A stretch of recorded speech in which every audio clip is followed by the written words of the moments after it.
Welcome, wanderer, to one of the most prestigious places in Greece, the theater. Theater is not just part of geek culture, but was a major part of Greek culture. In Athens, comedies and dramas originated from the dancing and singing performed by members of the cult of Dionysus. Between 536 and 533 BCE, theater's burgeoning importance in Athens was demonstrated when the responsibility of organizing tragedies was entrusted to the Archon, the highest-ranking magistrate in the city. From then on, theater grew rapidly in popularity, and soon a permanent space for performing and watching plays was built on the slope of the Acropolis. During the 5th century BCE, theater became intertwined with Athens' democracy. It often functioned as an echo chamber for political ideas, and in some cases, it could even influence public opinion. As a result, in the 4th century BCE, Plato coined the term theatrocracy to describe his city's politics.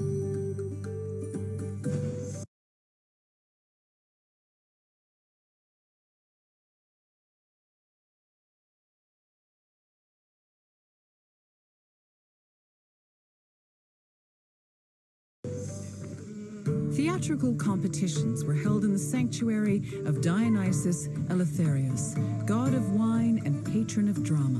Dionysus was the son of Zeus and a mortal woman named Semele. Stories say that Zeus, who had fallen in love with Semele, appeared to her holding a lightning bolt in his hand. Semele was tragically struck dead by the lightning, but Zeus managed to save her unborn child, keeping the embryo in his thigh until it fully gestated. This is why the name Dionysus is sometimes thought to mean born twice. In Athens, theater was a part of the cult of Dionysus, and stage productions in the god's honor were held during festivals like the Linnaea and the Great Dionysia.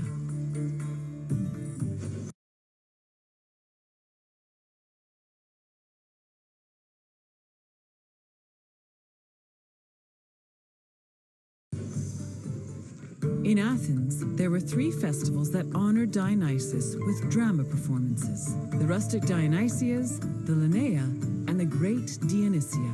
For the rustic Dionysia, each deme of Attica organized their own Dionysiac procession.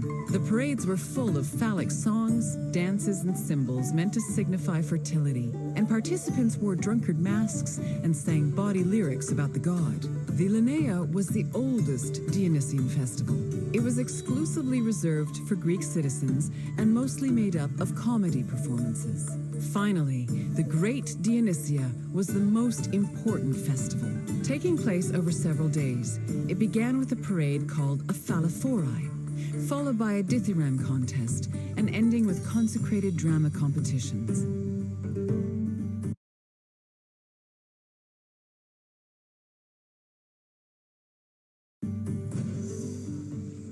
The Great Dionysia was supervised by the head magistrate known as the Archon, who was assisted by 12 other magistrates. Among his duties, the Archon picked choregoi, rich Athenian citizens responsible for providing the budget for rehearsals and performances. 2 days before the Dionysia, a ceremony called the proagon took place where playwrights introduced their work. The Dionysia finally began in earnest with a procession to the god's temple, followed by sacrifices and a symposium. The next 2 days centered on dithyramb contests, while the final 4 days were dedicated to drama competitions. The contests' outcomes were decided by 10 judges who were appointed at random by the Archon. The judges placed their votes in an urn, and 5 of the votes were randomly picked to determine the winner.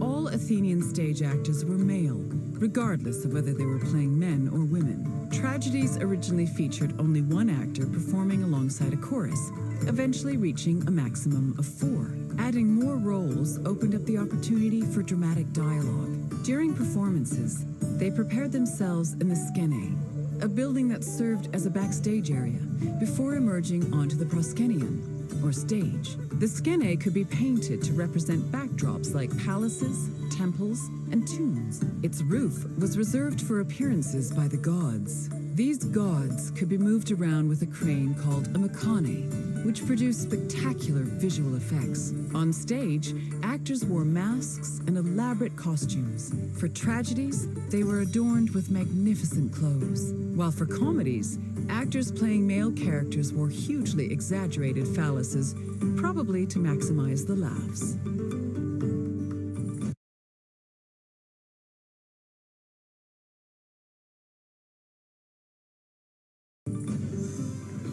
The centerpiece of the theater was the orchestra, or dancing place. It was a large, circular area that hosted choral performances, religious rites, and, presumably, acting. Choruses were composed of men wearing masks and costumes. Any Athenian citizen could be choratai, as long as they were selected by the chorus director. Chorus members also served as the equivalent of a curtain, as their entrance and exit marked the beginning and end of the play. New costumes and masks were produced for the chorus for every new play, and they were often just as impressive and elaborate as the performances. For example, Aristophanes' comedies feature the chorus dressing as wasps, frogs, birds, clouds, and islands. One of his plays, The Knights, even had men riding other men dressed as horses.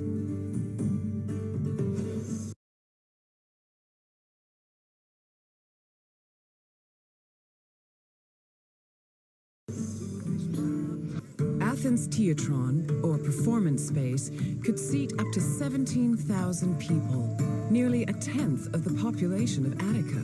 Its excellent acoustics made it ideal for drama, but it was also sometimes used for political meetings and parades. The theater was accessible to everybody. This did not mean that seating was free, though. The first rows were normally where priests and public officials sat, while the central part of the auditorium was reserved for ambassadors and guests of honor. There is also evidence that men and women sat separately.